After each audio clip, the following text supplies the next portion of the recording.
Et si on s'était complètement trompé sur Faye depuis le début? Et si Lophaei, la femme de Kratos, la mère d'Atreus, n'était pas simplement une géante nordique? Et si Faye était en réalité Morrigan, la déesse celtique de la guerre?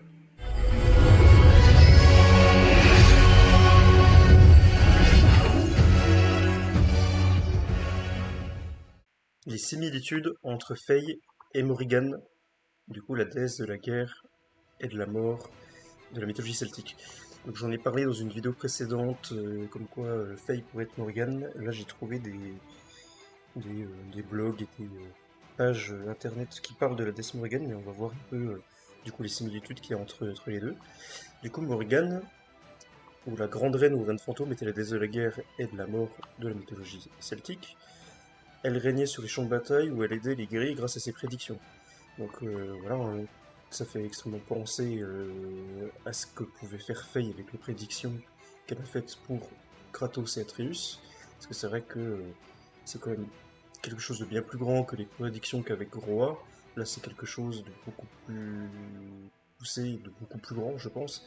Parce qu'elle pousse Kratos et Atreus à devenir meilleurs pour une menace qui, à mon sens, serait cosmique et qui serait beaucoup plus grand que tous les panthéons, on va dire.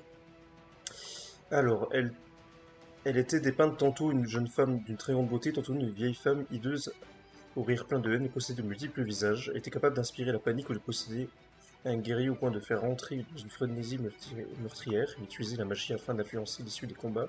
Elle pouvait aussi se transformer en animal, louve, corneille. Elle formait une trinité. Bon, ça, c'est pas très intéressant pour notre théorie actuelle. Ce qui est vraiment très intéressant, c'est que dans God of War, on nous dit que Faye est une géante qui est très âgée, mais c'est vrai que physiquement, elle fait très jeune. Et c'est vrai que là, c'est une point de similitude avec Morrigan qui est quand même très intéressant. C'est vrai que et en fait, Morrigan peut changer d'apparence, elle peut faire en sorte de devenir plus jeune. C'est vrai que sur l'artwork, on voit quand même que bah, elle ressemble quand même pas mal à ce qu'on voit de Faye dans God of War Ragnarok et puis dans les trailers de God of War Lofey. Et c'est vrai qu'il y a beaucoup de gens qui disent que son chara-design est un peu quelconque et un peu, voilà, un peu simpliste. Mais est-ce qu'elle cacherait pas sa véritable nature et sa véritable forme? Et que du coup Kratos ne l'aurait vu que comme ça, mais qu'en vérité elle est beaucoup plus différente et qu'elle changerait son apparence de son plein gré? Et est-ce que on verrait pas sa véritable apparence au fur et à mesure du jeu, au fur et à mesure de ce qu'elle vit et de ce qu'elle voit, voilà, dans est-ce qu'elle ne retracerait pas son passé aussi dans cet endroit qui serait l'au-delà des dieux? Est-ce qu'on n'aurait pas des flashbacks de son passé et qu'on se rendrait compte bah, que sa vie n'a pas toujours été très rose et pas toujours été très remplie de sagesse? Et oui, il y a aussi cette histoire de transformation d'animal, louve. C'est vrai que elle est, comme Atreus, elle est beaucoup représentée par les loups, elle a beaucoup de choses par rapport aux loups. Bon, ça peut aussi être par rapport aux Jotnar et aux géants, hein, c'est vrai que Loki est comme la représentation des loups, etc. Mais c'est vrai que c'est vrai que au tout début, quand on la voit pour la première fois dans Ragnarok, euh, il y a les loups qui reviennent, etc. Donc c'est vrai que il pourrait y avoir un lien entre excusez-moi, cette magie ne viendrait pas forcément que des géants, mais ce serait peut-être plutôt une magie qui viendrait du fait qu'elle est déesse de la mythologie celtique. Bon après voilà, donc ce qui est après, c'est plus vraiment par rapport à la mythologie celtique, mais elle est aussi très représentée par les corbeaux comme Odin, donc à voir si vraiment ça a une importance euh, dans les prochains jeux. Une page qui parle de Morrigan, mais du coup ça s'appelle Marvel World. Du coup c'est une représentation un peu différente, mais c'est sûr que dans God of War, si vraiment c'est elle, on n'aura pas quelque chose de très fidèle à la mythologie, hein, comme on peut l'avoir avec Kratos notamment.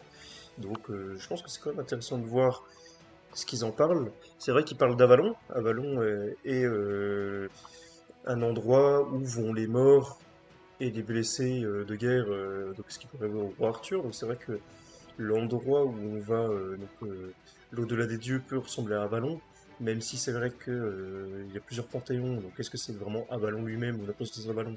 Je ne pense pas. Mais bon, ça on verra au fur et à mesure. Donc ça, c'est pas très intéressant en soi. Donc Avalon, voilà, hors le monde, c'est ce que je disais. Alors ce qui est intéressant, c'est la taille. Alors je sais pas si c'est quelque chose d'officiel de Morrigan ou si ça a été vraiment choisi pour l'actrice et ce qui se passe dans le Marvel World. Mais le fait qu'elle fasse 1m95, c'est vrai que on voit qu'elle est quand même similairement la même taille que Kratos. Kratos de 2018, on le sait, il fait 2m03. Donc c'est vrai que en termes de taille, on est sur quelque chose voilà, qui est quand même assez similaire. Bon, ça veut plus ou moins rien dire, hein, c'est quand même assez petit comme détail, mais assez pour quand même le notifier. Du coup, voilà, donc Morgane est une déesse de la guerre et de la mort dans la mythologie celtique. Alors, qu'est-ce qu'on nous dit? Ça, c'est vraiment ses origines. C'est pas le plus important parce que ce serait une représentation plus que vraiment quelque chose de très fidèle à ce qu'on aurait. Ouais, c'est ça qui était vraiment intéressant. En parallèle, Morgane s'incarne également à travers des mortels qui font appel à elle, soit pour accomplir leur vengeance, soit pour faire face à de nombreuses douleurs. Ça, c'est très intéressant. Donc, dans l'Antiquité, Morrigan s'incarne ainsi dans une femme désirant venger sa famille, et sous cette forme qu'elle manifesta quand elle fut récemment conjurée par... Donc là, on nous apprend que il y a quand même l'histoire de venger sa famille, donc ce qui peut être le cas avec Kratos et Atreus, là, qu'elle veut les rejoindre, et le fait qu'elle change d'apparence en fonction de ses émotions aussi. Mhm. Alors, c'est ça qui était le plus intéressant de ce que j'ai vu, donc les pouvoirs. Morgane possède des attributs surhumains conventionnels des dieux celtiques. On voit que elle est aussi forte que Kratos en termes de force brute, parce qu'on sait qu'elle s'est battue avec Thor, qu'elle a aussi une tête, elle a tenu tête à Kratos. On voit également dans God of War Ragnarok qu'elle peut soulever aussi facilement que lui des troncs d'arbres. Et puis on voit aussi dans les trailers de God of War Warface surtout qu'elle est quand même extrêmement forte. Voilà, c'est ce qu'on lui dit là, une résistance, une endurance, une force surhumaine est capable de soulever environ 85 tonnes dans des conditions optimales. Donc c'est à peu près ce qu'on voit, à peu près ce qu'on a l'impression de voir dans les trailers et ce qu'on sait d'elle de Wolford Ragnarok. Donc on sait qu'elle est aussi dotée d'une espérance de vie extrêmement longue, mais si elle n'est pas immortelle comme les Olympiens, ce qui renforce le fait qu'elle est effectivement extrêmement vieille dans Wolford Ragnarok, de ce qu'on sait.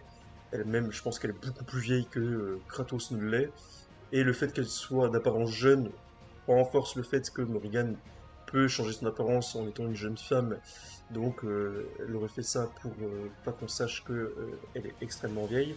Et on nous dit que elle n'est pas immortelle comme le sont les Olympiens. Donc le fait qu'elle meure renforce un peu aussi, voilà. Après on nous dit aussi que Morgane ne peut pas mourir par des moyens conventionnels. Elle est immunisée contre toutes les maladies terrestres et résistante aux blessures conventionnelles. Et si était sérieusement blessée, son énergie vitale divine lui permettrait de récupérer un rythme surhumain. Il faudrait une blessure d'une telle puissance qu'elle disperse une portion majeure des molécules de son corps pour provoquer sa mort physique. Même alors, il est possible pour un dieu d'une puissance suffisante, ou plusieurs d'eux œuvrant ensemble, de la ramener à la vie grâce à leur propre puissance. Ça, c'est vachement intéressant. Parce que du coup, on voit dans les trailers qu'elle avait une écharpe du masque dans la main gauche. J'imagine, vu ce qu'on a, qu'on peut hypothétiser que c'est cette cause qui a provoqué sa mort, et que du coup, comme on dit, bah, ce serait ça aussi qui aurait fait qu'elle ne meure pas vraiment, et qu'il la ramène, entre guillemets, à la vie dans l'au-delà des dieux, et que peut-être que les actions qu'elle va faire et les actions que vont faire Kratos et Atreus, je pense notamment le fait de disperser ses cendres au sommet de Jotunheim, je pense que ça aura une incidence majeure dans God of War le Fey, et je pense même que c'est probablement ça qui fera qu'elle arrivera à sortir de ce monde-là. Ce n'est qu'une théorie pour le moment, mais vu de ce qu'on peut voir là, ce serait quand même vachement cohérent s'ils sont basés sur Morrigan, et voilà, c'est très hypothétique. Mais du coup, aussi, ce qui pourrait renforcer la théorie, c'est on voit deux dieux de la guerre dans le trailer, on voit Sekhmet et Beksé, qui respectivement est la déesse de la guerre égyptienne et le dieu de la guerre tibétain, mongol bouddhiste. Ça englobe un peu tout ça. Je vais pas rentrer dans les détails, mais voilà. Et on pourrait se dire, qu'est-ce que Faye fait dans cet endroit-là? Et si c'est vraiment Morrigan, ce serait une déesse de la guerre. Du coup, ce serait logique que ce soit le monde-là. Et ce serait d'autant plus logique que le jeu s'appelle quand même God of War, même si de base on pensait ne pas incarner une déesse de la guerre. Ce qui du coup ferait sens. Bon, ça, c'est un peu plus, il me semble que ce passage-là, c'est un peu plus lié à ce qu'on fait de Marvel, mais elle a une bonne résistance, une bonne endurance et une force surhumaine, ce qu'on voit complètement dans le combat contre Vexé. Elle est capable de soulever environ 85 tonnes, ouais, mais ça, oui. Euh, Ouais, ce qui est sa résistance et aux blessures et sa force, oui, c'est sûr. Elle est à peu de choses près l'égale de Zeus ou Odin en ce domaine. C'est vachement intéressant. Il y a aussi le fait qu'ils disent que Morgane possède aussi des dons de prophétie de clairvoyance, qui lui permettent de percevoir et prédire la mort des guerriers sur le point d'entrer sur le champ de bataille. Elle peut aussi sentir la lueur de mort qui entoure les personnes sur le point de décéder. C'est vachement intéressant, et on verra plus tard il me semble que c'est sur Wikipédia, il y a quelque chose d'encore plus intéressant par rapport aux âmes, et on en reparlera du coup juste après. Mais ça c'est vachement intéressant parce que c'est vrai que les géants ont fait des prophéties, elles néanmoins, et c'est vrai que, je sais pas si vous vous souvenez, dans les fresques qu'on voit à la fin de God of War 2018, on la voit d'une représentation, on sait que c'est elle avec la hache, donc c'est la toute première fresque où on voit qu'elle se dispute avec des géants. Et c'est vrai qu'en y repensant, quand on voit le chara-design qu'elle a dans God of War Ragnarok, elle lui ressemble pas tant que ça, physiquement.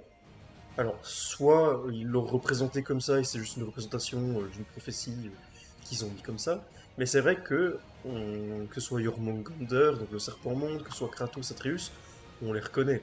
Mais c'est vrai que elle, comment elle est dépeinte, et on la voit une deuxième fois avec Tyr dans un autre triptyque, et on sait que c'est elle parce qu'on imagine que sur la première fresque elle avait la hache, mais c'est vrai qu'elle lui ressemble pas tant que ça, donc ça me renforce mon idée que quand elle s'est exilée à Midgard après qu'elle s'est pris la tête avec les géants, elle a changé de forme physique, et du coup Kratos ne la connaît que sous cette forme-là en fait. Et ce serait aussi pour ça que quand Kratos parle de Faye à Freya ou à Mimir, ils la reconnaissent pas tant que ça, peut-être parce qu'en fait c'est pas son vrai nom qu'elle utilisait dans ces moments-là. Donc en fait Lofey et Faye seraient un nom d'emprunt qu'elle aurait eu, par exemple, admettons, si on fait une hypothèse, admettons que Faye était en fait une des Celtiques, qu'elle s'est exilée pour X ou X raisons, qu'elle aurait compris un danger plus grand que les Panthéons, ou qu'elle aurait eu un problème là-bas avec les Celtes, etc.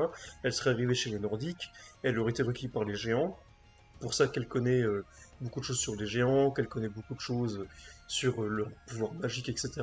Mais que du coup, en fait, compte, elle se serait pris la tête avec eux parce qu'elle n'a pas les mêmes idéologies, parce qu'elle vient pas de la même contrée, ou parce que justement, elle a essayé de leur faire comprendre qu'il y avait une menace bien plus grande que le Ragnarok, et que du coup, elle s'est exilée encore une fois des géants, mais à Midgard, et qu'à ce moment-là, elle aurait changé d'apparence au moment de la rencontre qu'elle a avec Kratos. Euh, voilà, et du coup, qui savait pas. Et du coup, qu'elle aurait eu un autre nom chez les Celtiques, elle serait arrivée chez les Jotnar, elle aurait pris un nom d'emprunt, et qu'en fait compte, quand elle se bat contre Thor, bah, en fin de compte, il ne l'appelle pas Lofey ou Fey, qu'il la connaisse sous un autre nom, et ça renforcerait l'idée de pourquoi est-ce que un personnage aussi important que Lofey, qui a quand même fait des dingueries chez les Nordiques sur le combat avec Thor, etc., et qu'en fin de compte, il y a pas vraiment quelqu'un qui la connaît vraiment, Gorboda, mais qui est même une géante, n'a pas l'air de la connaître. Freya ne la connaît pas plus que ça, elle dit juste, il me semble, quelque chose dans le style, ce nom me dit quelque chose, mais a pas plus d'informations. Mimir, pareil. Et il y a quelque chose d'autre aussi qui me fait renforcer cette idéologie. Bon, après, je vous expliquerai pourquoi aussi, pourquoi est-ce qu'il peut y avoir plusieurs nuances.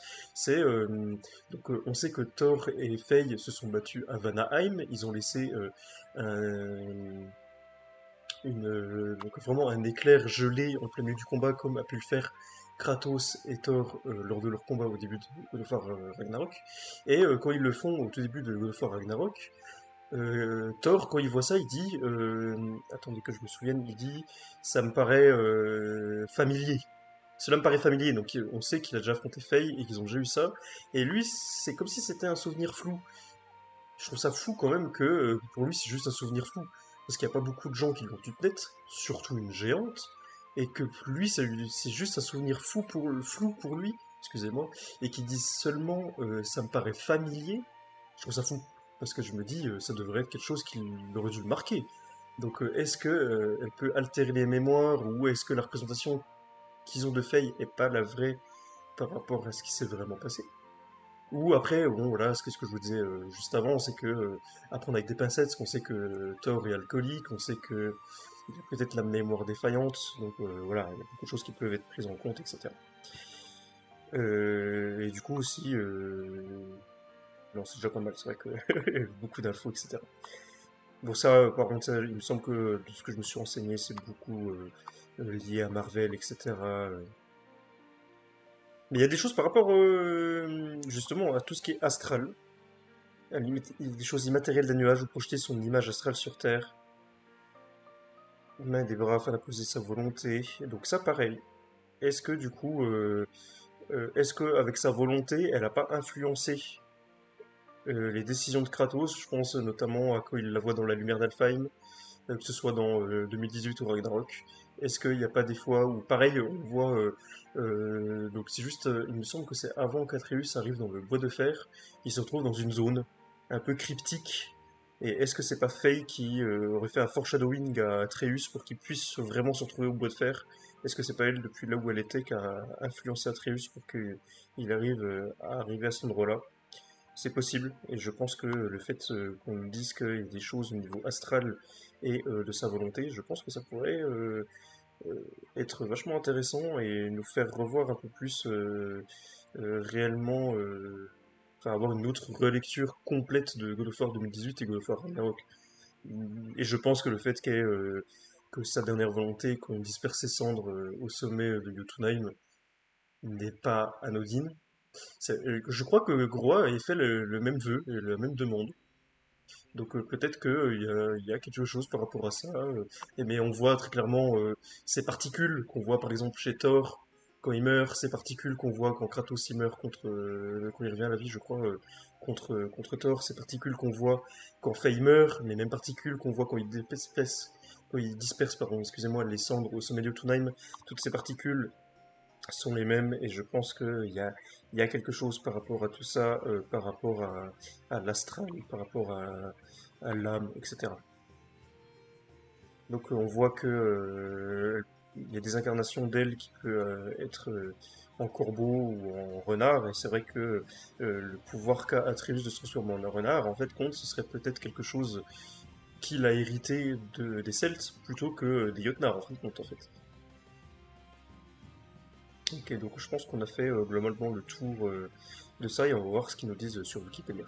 Wikipédia, du coup, Morrigan, elle est aussi appelée la Grande Reine ou la Reine Fantôme, est une déesse celtique du massacre et un personnage de mythologie celtique irlandaise qui semble avoir été considéré comme une déesse.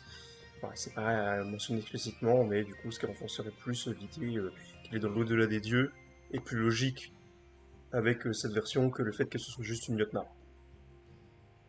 Elle faisait partie, oui, voilà. Alors, Morrigan est beaucoup aussi représentée avec une capuche, et des loups, et des corbeaux, et justement, on sait, il me semble que c'est dans un livre qu'on sait ça. Dites-moi en commentaire exactement, je ne sais plus, il me semble que c'est dans un livre qu'on le sait. Kratos, quand il a essayé de se suicider en Grèce et qu'il a voulu partir, il y a une femme, ou un personnage du moins, qui s'est présenté devant lui avec une capuche et trois loups, et les trois loups l'ont attaqué. Donc, est-ce que ça aurait pas été Faye dès le début qui serait allé le chercher, mais qu'elle aurait été encore sous l'influence et puis sous corporellement, on va dire, Morrigan, plutôt que vraiment Faye ou Lo-Faye, et que c'est elle qui serait allée le chercher dans la mythologie grecque. Ce qui pourrait faire totalement sens.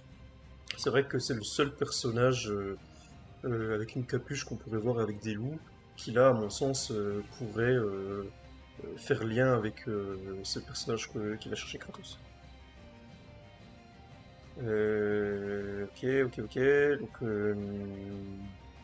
oui, voilà, Morgane, voilà. C'est vrai que, en fait, Morgane peut être liée à d'autres divinités, parce qu'en fin de compte, vu que elle change d'apparence et qu'elle peut changer de visage, il y a des fois, on ne sait pas vraiment si c'est elle ou pas, et on n'avait même pas conscience que c'était vraiment elle qui était là, et qu'on le savait qu'après. Donc ça, c'est très intéressant aussi, ça se trouve, en fait, il y a des dieux qui l'ont déjà vu, que ce soit Mimir ou ou Freya, pardon, excusez-moi, et qui savaient pas que c'était Faye. Du coup, quand Kratos en parle, ils sont en mode non, je sais pas trop qui c'est, et en fait, ça se trouve, ils l'ont déjà vu, mais sous une autre apparence, sous un autre nom. Donc, ce qui pourrait renforcer aussi cette théorie-là. Du coup, l'étymologie de son nom, ça c'est vachement intéressant aussi. Il y a trois hypothèses.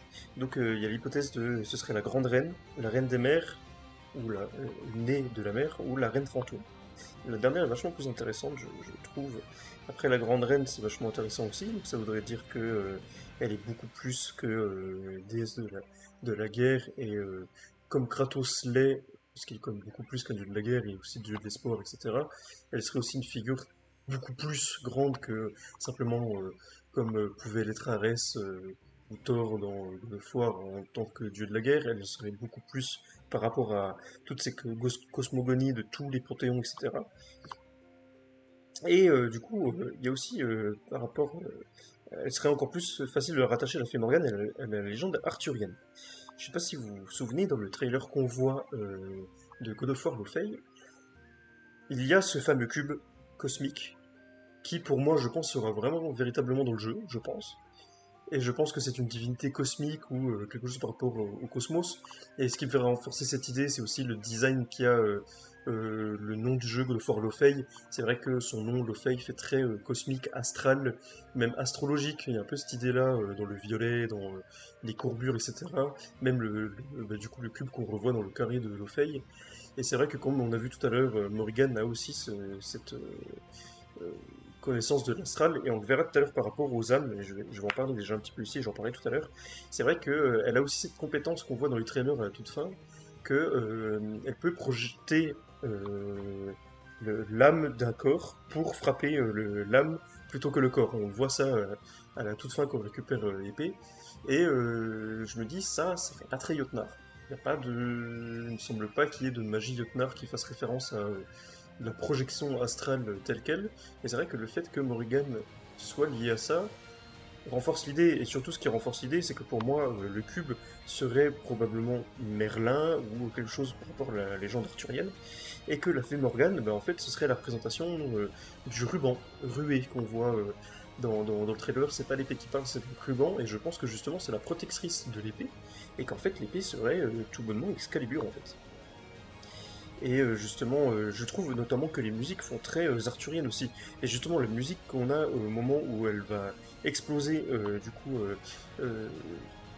tout faire exploser pour libérer du coup le cube et l'épée, on retrouve le thème de God of War Ragnarok, mais avec d'autres instruments, une autre couleur, etc. Et ça fait très musique arthurienne, je trouve, pour avoir joué des morceaux en orchestre sur la mythologie arthurienne et les légendes du roi Arthur. Ça fait beaucoup ça. Et même quand elle retire l'épée, ça fait vraiment... en fait, la musique arthurienne, ça fait vraiment aventure. On va à l'aventure, vraiment ce qu'on peut trouver dans les films, et même les films de Merlin et de la légende du roi Arthur, ça fait très les musiques comme ça.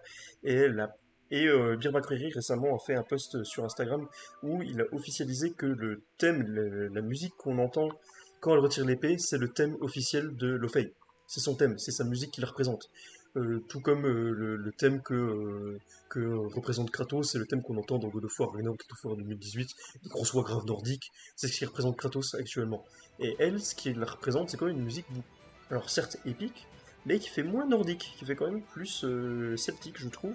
Et il y a quand même des sacrées références celtiques, notamment on le voit dans God of War 2018 avec le triptyque de tir.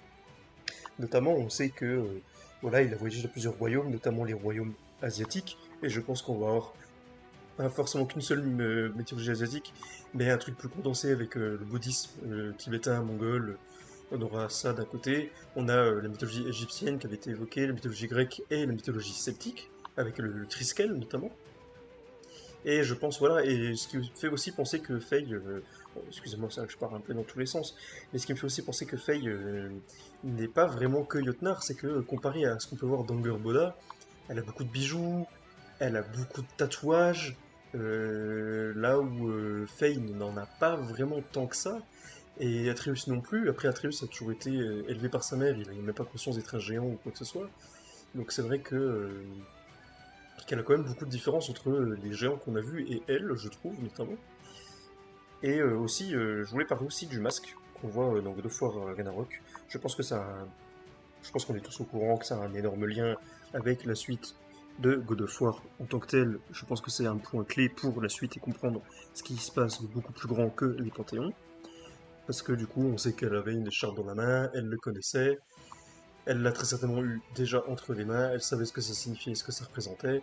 Par contre, elle n'avait pas l'air de savoir qu'il y en avait plusieurs, parce que dans le trailer, elle dit explicitement Another Mask, how? Du coup, comment c'est possible? Et après, elle dit comment c'est possible qu'il y en ait d'autres?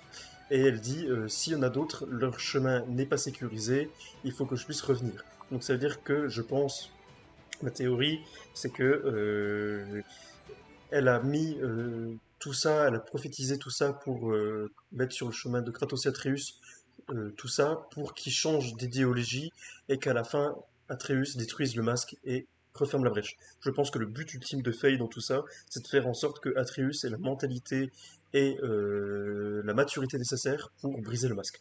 Je pense que c'est ça le point culminant de ce qu'elle voulait faire. Mais le fait qu'il y ait d'autres masques n'a pas enlevé la menace de ce qu'il peut y avoir à derrière, et du coup, ce qui fait que le chemin n'est pas sécurisé parce que, ben, en fait, s'il y a d'autres brèches, ben, le problème n'est pas résolu. Et je pense que on va arriver sur quelque chose de assez semblable à ça. Et je pense que ce n'est pas que la vérité absolue. Je pense que si on remet le masque, il y a quelque chose de bizarre.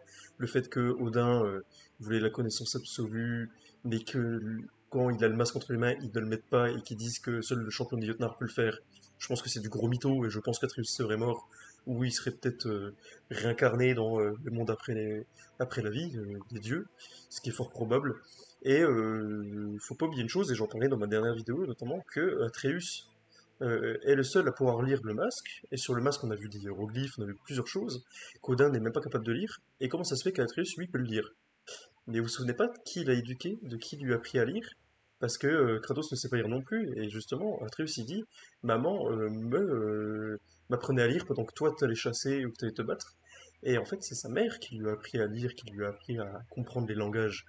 Mais comment ça se fait que il sache lire des langages qui sont au-delà des 9 royaumes? Bah, parce que Faye, ça se trouve, elle a déjà visité d'autres royaumes, mais qu'elle vient d'un autre royaume en fait. Voilà, donc je m'éparpille un peu, mais c'est vrai que je voulais parler de ça aussi, parce que je trouve ça vachement intéressant. En fait, Faye est beaucoup plus qu'on ne le pense.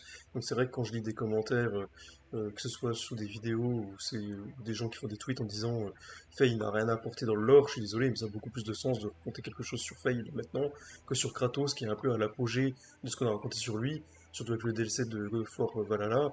Déjà, le Ragnarok, il voulait pas se battre, il voulait pas envoyer Atreus pour se battre, il s'est battu pour la justice et pour faire changer les mentalités, mais pas pour tuer et pas pour la vengeance. Voilà, c'est même pas lui qui tue, il tue pas Thor, il l'a fait changer, notamment.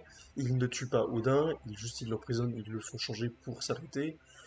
Voilà, donc c'est vrai que je vois pas trop là, à l'heure actuelle, pourquoi Kratos irait autre part, mais si admettons il voit Faye vraiment se faire tuer sous les yeux, ou qu'il apprend que Faye s'est fait tuer par une déesse égyptienne, est-ce qu'il se ferait pas exprès de se faire buter pour se retrouver dans le royaume donc l'Everywhen, comme il l'appelle, pour aller massacrer tous les dieux? Bon, je pense pas que Faye mourra. Ça décrédibiliserait beaucoup le deuil et tout ce qu'on a fait dans God of War Ragnarok et God of War 2018. Parce que si elle a demandé qu'on fasse tout ça pour elle, et puis qu'en fin de compte elle meurt vraiment, bah en fait on aurait fait ça pour rien, donc je pense quand même qu'elle ne mourra pas. Après peut-être qu'il y a d'autres choses qu'on ne sait pas et qui vont nous montrer sur d'autres choses. Mais du coup, oui, excusez-moi, du coup on parlait de la fée Morgane, du coup pour moi, du coup le ruban est totalement une référence à la fée Morgane. Et justement, on sait que Excalibur, il y a deux conditions pour la récupérer dans la mythologie arthurienne. Soit on est l'élu et qu'on arrive à l'enlever de notre propre chef et volonté de l'endroit où est scellée l'arme. Du coup là ce serait le cube, et on apprendrait comment ils se sont retrouvés comme ça, etc. Ce qui pourrait être vachement intéressant. Et la deuxième condition, c'est du coup la fée Morgane qui donne d'elle-même l'arme à quelqu'un. Et c'est un peu ce qui se passe en fait dans le trailer de God of War Lofey. En fait, c'est Franck, du coup le cube, qui dit à Rué, qui lui dit de lui l'arme, et Fenorian dit ah je sais pas, est-ce qu'on peut lui faire confiance, etc. Et puis en fin de compte d'elle-même, elle décide de lui dire take it, donc prends-la. Et justement, voilà, puis l'arme fait très clairement Excalibur. Je pense que c'est une référence à tout ça, quoi. Alors, et du coup, oui, du coup, on était sur l'étymologie de Morrigan, et le fait qu'elle s'appelle la reine fantôme. Pour moi, il y a quelque chose qui est très intéressant par rapport à ça. Donc, serait reine esprit, et du coup, ça reconforte tous l'idée sur l'âme, le plan astral, etc. En tout cas, j'imagine. Et reine fantôme, moi, ça me fait surtout penser à la reine qui se bat dans l'ombre, qui mène les batailles, mais qu'on ne la voit pas, qu'on ne sait pas qu'elle fait tout dans l'ombre et qu'on ne sait pas que c'est elle qui orchestre tout ça. Et du coup, c'est vraiment ce qui se passe avec ses prédictions et ses prophéties, en fait. Parce que je pense qu'elle a mené Atreus et Kratos sur une voie où seuls eux pourront se battre. En fait, elle les prépare à se battre pour quelque chose de beaucoup plus grand, en fait. Elle les préparait pas à se battre pour le Ragnarok, elle les préparait à se battre contre des entités peut-être cosmiques et astrales, et c'est pour ça que je pense que le cube fait totalement sens. En fait, il ne fait pas partie d'une mythologie, mais de quelque chose de beaucoup plus grand, de beaucoup plus cosmique. Et c'est là où, et notamment en termes de musique, qu'on parlait tout à l'heure avec les musiques un peu plus celtiques, je pense aussi, si vous réécoutez à la toute fin, quand il y a le titre God of War à la fin du trailer, et qu'on voit son nom, il y a une petite musique un peu plus science-fiction, un peu plus espace, qui arrive avec des petits tututututututu, qui arrive, etc., qui fait beaucoup plus cosmique en fait. Et son nom, notamment, fait beaucoup plus cosmique, et je pense que il y a quelque chose par rapport au Brèche et au Masque qui dépasse les panthéons en fait. C'est une guerre, je pense qu'il y a une guerre qui se prépare, et c'est pas une guerre entre dieux, c'est une guerre beaucoup plus grande quelque chose, peut-être, il y en a beaucoup qui parlent de dieux primordiaux, et on sait que notamment la brèche qui est ouverte là où Odin a, a son pavillon, en fait, c'est là où il tue Ymir, le premier géant qui est né donc de la mythologie nordique du la glace de Niflheim et le feu de Muspelheim a créé Ymir, le premier géant, et quand Odin le tue, il a fait de ses organes les cieux, etc. Il a créé Midgard avec tout ce qu'il a récupéré sur Ymir, etc. Et du coup, Ymir serait probablement un dieu primordial, excusez-moi, de cette mythologie, et peut-être que même que l'épée et le blob en fait est un dieu primordial, excusez-moi, mais décidément, de la mythologie celtique en fait. Et ça ferait sens de pourquoi est-ce qu'il est enfermé, parce que on voit quand même qu'il y a des convois, le gamin est dans un convoi, ils vont te ramener quelque part. Et l'épée et le cube sont scellés, et du coup ça voudrait dire que personne n'a réussi à enlever l'épée. Et même, à un moment donné, elle dit à Bek'tse, tu as peur de cette arme, pourquoi? Et lui dit, je n'ai peur de rien.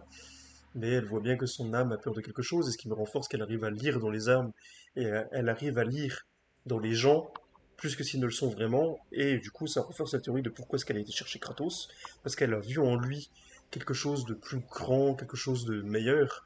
Le fait que qu'il avait cette rancœur en lui et se demandait est-ce que je mérite le pardon, etc. Qu'elle a vu quelque chose en lui de beaucoup plus grand, de meilleur que les autres dieux. Et c'est pour ça qu'elle serait allée le chercher. Et pourquoi est-ce qu'elle l'aurait pris lui? Et notamment avec le Valhalla, etc. Ce qu'on voit dans God of War, Valhalla, qui devient le dieu de l'espoir. Et elle aurait vu un potentiel chez lui.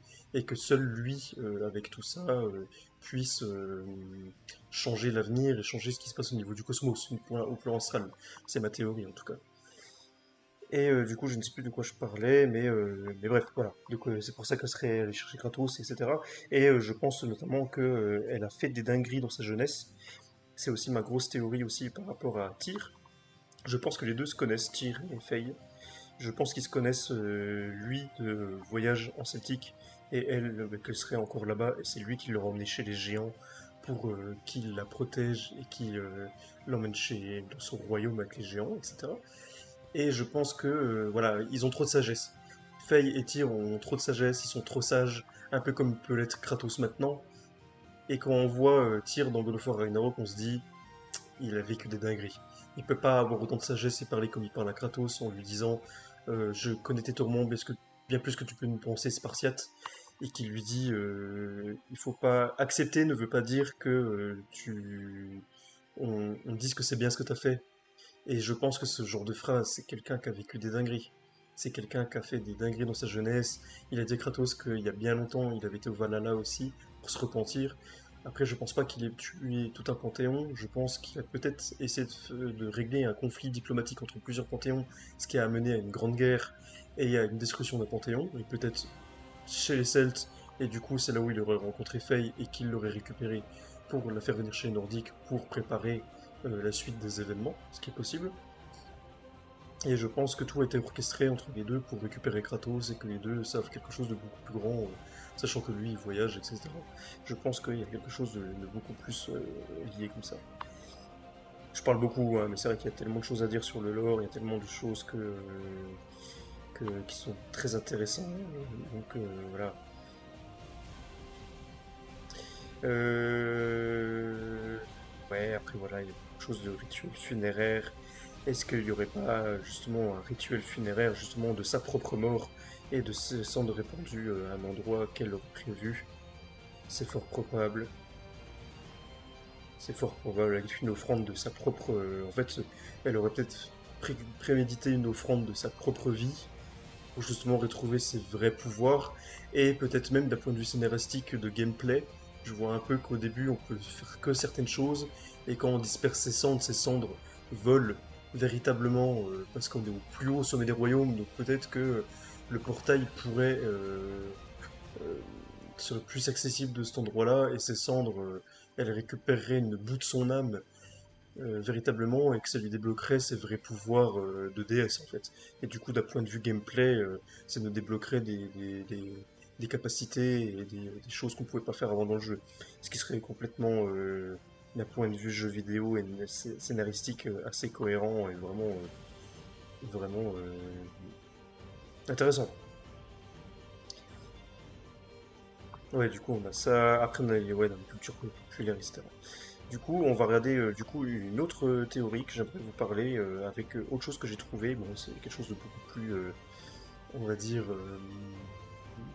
ça peut faire référence, mais en même temps c'est un peu niche.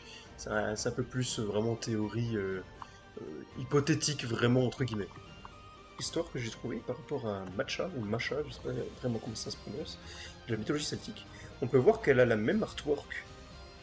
Wikipédia, bon, voilà, même artwork, surtout des illustrations qu'on peut voir ici, que Morrigan. Parce qu'en fait, comme je vous ai dit tout à l'heure, Morrigan est une divinité qui peut se transformer, et dans les récits qu'on raconte, la plupart des gens, quand ils la rencontrent, se rencontrent après coup, une fois qu'elle est partie, que c'était vraiment elle. Du coup, il y a beaucoup de divinités qu'on connaît dans la mythologie celtique qui, en fin de compte, pourraient faire référence à Morrigan et que ce seraient en fin de compte les mêmes personnes. Voilà, du coup, il s'agit de la déesse Matcha, avatar de Morrigan. Du coup, voilà, il y a une magnifique jeune femme, voilà, etc. Donc là, c'est par rapport à tout ça, moi je voulais surtout vous parler du complément, que je trouve intéressant. C'est très hypothétique, hein, vraiment, il faut voir ça, je sais pas. Je pense quand même que, au point de vue de l'intelligence de Cory Barlog, à quel point il aime son univers et qu'il a tout ficelé, je pense que le fait d'avoir un jeu sur Faye ne date pas d'hier. Je pense qu'ils l'ont prévu bien avant la sortie de God of War 2018. Donc je pense que c'était dans les idées.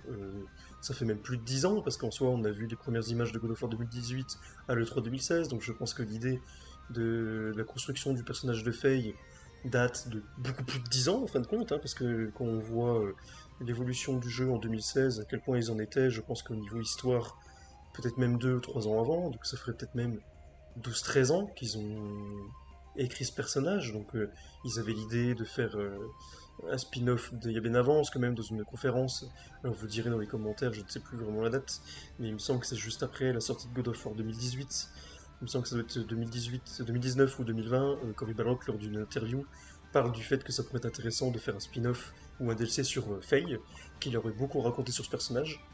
Donc je pense qu'ils ont élucidé beaucoup de choses. Le fait que, je pense, il y en a beaucoup qui disent que quand ils sont allés, Kratos est arrivé en mythologie nordique, ils n'avaient pas pensé encore au fait de comment il y est arrivé, de comment ils avaient connecté les royaumes, et justement, il me semble que, à cette même interview, Cory Balrog parle du fait que tous les royaumes ne sont pas sur la même planète. Admettons que si on est sur la planète Terre, et que les royaumes seraient pour la Grèce, pour les Grecs, la Grèce, et les Nordiques, la Scandinavie, Kratos aurait pu juste prendre un bateau et aller en Scandinavie. Mais il me semble que lors de cette interview, il ne dit pas ça, et c'est sûr et certain qu'à un moment donné, il dit que c'était pas ça. En fait, il faut voir ça comme plusieurs planètes, et que chaque planète est une mythologie en fait, et que pour y aller, c'est pas juste prendre un bateau, etc. Et ce qui renforce l'idée du télescope qu'on voit aussi dans le trailer de God of War le Fail, c'est qu'en fait on voit beaucoup de planètes, et en fait toutes les planètes qu'on voit pourraient être toutes les mythologies en fait, et que en fin de compte ils puissent les observer avec le télescope, etc. Voir ce qui se passe dans toutes les mythologies, et que l'endroit où ils sont, c'est un endroit qui relie tout ça en fait. Un endroit que seuls les dieux qui meurent arrivent dans cet endroit-là, mais qui puissent observer tout ce qui se passe en dehors, mais ce qu'en fait, eux, ils peuvent pas y retourner en fait. Et le but du jeu serait de pouvoir ressortir, ou voilà. Et ce qui serait exceptionnel, c'est que Faye puisse voir à travers le télescope, et puisse voir les avancées de Atreus et Kratos, et puisse elle-même en fait influencer ce qui se passe à l'instant T, et qu'elle puisse interférer sur ce qui se passe en parallèle, et qu'on verrait que en fait qu'on a vécu ça dans God of War 2010 ou God of War Ragnarök, en fait c'est Faye qui l'a influencé réellement en fait. Ça peut être vachement intéressant. Et du coup, cette théorie, j'ai vu, si vous connaissez Capnet Cuba, qui est il me semble, un youtubeur espagnol, il me semble. Il a fait une vidéo récemment, il y a quelques jours, en parlant justement de ça. On voit un triptyque dans God of War 2018, là où on se bat, je crois, à Helheim contre un chevalier. C'est pas un triptyque, mais une fresque murale, où en fait, au début, on pensait que ça représentait les 9 royaumes de Midgard, mais en fait, il y a 13 sphères, et maintenant, ça fait beaucoup plus sens que ces 13 sphères, en fait, seraient en fait toutes les planètes de toutes les mythologies, en fait. Bon, revenons du coup à cette théorie, en fait, justement, oui, voilà, c'est ce que je disais, que je pense que Gary Barlog a pensé, et même pas que lui, mais le personnage de Faye depuis beaucoup plus longtemps. Donc je pense que même toute cette cosmogonie de tous les panthéons, je pense qu'ils l'ont réfléchi bien avant arriver à Midgard, parce qu'ils avaient déjà pensé à faire un truc en Égypte, bien avant faire quelque chose en nordique, mais que c'était trop compliqué pour le moment de tout faire. Et je pense qu'ils ont beaucoup réfléchi à ce qu'ils voulaient faire par la suite. Ils ont pas simplement fait quelque chose en mythologie nordique, puis après, en se disant, bon, on verra plus tard comment on introduit tout le lore. Non, je pense que au vu de comment c'est intelligemment fait, ils l'ont pensé bien avant, et justement le personnage de Faye, je pense, est beaucoup plus intéressant et beaucoup plus grand vraiment qu'on ne le pense. Parce que je pense qu'il y a des gens qui se disent oui, c'est beaucoup plus qu'on ne le pense, mais je pense qu'avec cette vidéo, vous vous rendez compte à quel point le personnage est beaucoup plus grand et a beaucoup plus de connaissances que peut l'avoir Kratos. Vraiment. Beaucoup plus grand et beaucoup plus de connaissances que peut avoir Tyr. Sachant que Tyr a vraiment beaucoup plus de connaissances qu'un Odin, qu'un Zeus, que tout ça. Et du coup, voilà. Du coup, Matcha, du coup, qui serait du coup Morrigan, appartiendrait au type mythique de la ménagère mystérieuse. Donc dans ces récits, dans de tels récits, une femme animale apparaît mystérieusement et s'occupe en cachette d'un foyer d'un homme célibataire. Celui-ci la prend comme conjointe. Le rappel de l'une des caractéristiques de la femme conduit à la fuite de cette dernière. Dans cette chose qu'on nous raconte, on nous dit que Matcha, du coup Morrigan, entre guillemets, c'est pour ça que je vous disais c'est très hypothétique, parce que si on, on part du principe que Faye est Morrigan, et on part du principe que Morrigan est Matcha, dans la mythologie, donc voilà. Comme je vous ai dit, c'est vraiment à prendre avec des pincettes, à prendre entre guillemets. Mais si vraiment, admettons qu'ils sont partis sur cette chose pour faire la rencontre entre Kratos et Faye, on nous dit qu'une femme animale, et justement, on voit que dans God of War Ragnarok, au moment donné où il rencontre les loups, à un moment donné, sa femme disparaît et on voit le loup, qui pourrait être elle, entre guillemets, le loup disparaît, se retourne et il y a Faye qui apparaît. Donc une femme animale, donc on sait qu'en plus elle peut se transformer en louve, Morgane, etc. Et du coup, le fait qu'elle s'occupe en cachette d'un homme célibataire, bah, c'est le cas. Kratos n'a plus de femme. Elle s'occupe en cachette d'un foyer, oui, parce que Kratos n'est même pas. Il sait même pas que c'est une géante. Donc il sait encore moins que c'est une déesse.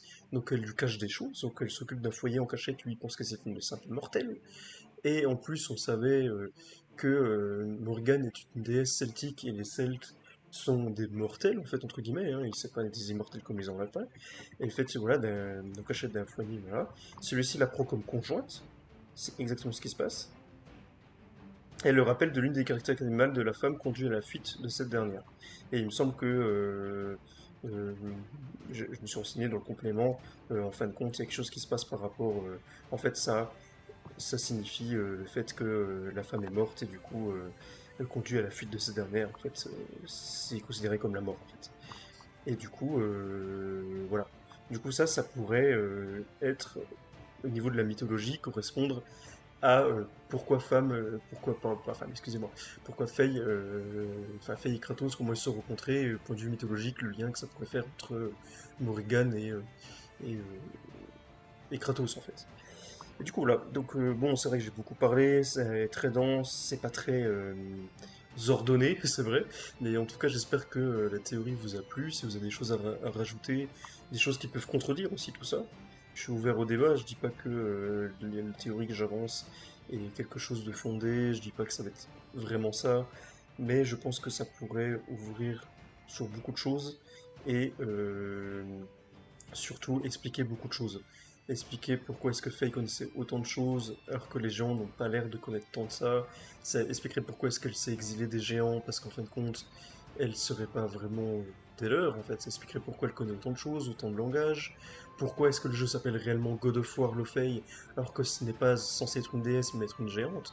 Et du coup, le fait que ce soit une déesse de la guerre rajoute ce côté-là. Le fait que dans le trailer on voit que des dieux de la guerre.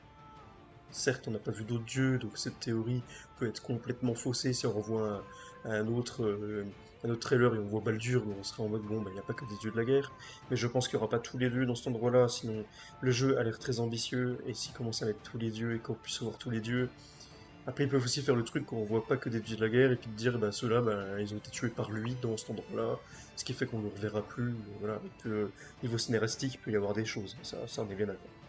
Mais je pense que cette théorie, voilà, le fait que ce soit la seule, hypothétiquement, qui puisse utiliser l'épée qu'on voit dans le trailer et que les autres n'aient pas pu l'extirper, ça fait très dame du lac de la mythologie celtique. Il y a beaucoup de, voilà, il y a beaucoup de choses, même au niveau chara-design, si on va vraiment plus dans les détails, hein, pas que scénaristique et scénario, au niveau chara-design, le fait que c'est vrai que Faye est assez quelconque, entre guillemets, et c'est vrai qu'on a pu voir aussi tout à l'heure avec, quand je vous montrais la mythologie celtique irlandaise, le tout premier document que je vous ai montré, on voit qu'au niveau Cara Design, elle lui ressemble quand même pas mal. Donc c'est vrai, il y a beaucoup de gens, alors si vous voulez aller voir, par exemple, la réaction de Hugo Délire, etc., avec Terracid, etc., ils ont fait une réaction au State of Play, là où il y a eu le trailer qui était montré, et justement, il me semble que c'est Hugo Délire qui dit justement, quand il y a le cube, etc., il dit, ouais, c'est tellement bizarre et lunaire que ils auraient dû appeler Alexandre Astier pour travailler sur le jeu. Est-ce que vous vous souvenez sur quoi Alexandre Astier a travaillé? Sur Camelot. Et Camelot, c'est quoi? C'est littéralement la mythologie celtique et de la légende arthurienne. Donc en fait, lui, il dit ça en rigolant, mais en fin de compte, bah, c'est pas si bête en fait ce qu'il dit. Parce que du coup, ça renforce l'idée que ça lui a fait penser à ça. Et si ça lui a fait penser à ça, c'est que les développeurs ont voulu qu'on pense à ça. Justement, même que ce soit en termes de musique, en termes de... etc. Je, après, est-ce qu'ils se sont vraiment est-ce qu'ils ont pris pour référence Camelot, etc. J'en sais rien, c'est pas ce que je dis. Mais s'il y a des gens qui pensent à ça en rigolant instinctivement, c'est qu'il y a quand même des choses qui font penser. Voilà. Donc voilà la théorie, si vous avez des choses à rajouter. Je sais que ça a été un peu long, mais j'espère que ça vous a plu quand même. Et puis ben, sur ce, je vous souhaite une très bonne journée. Et si vous avez des choses à rajouter, je suis ouvert aux critiques et au débat. Je vous remercie.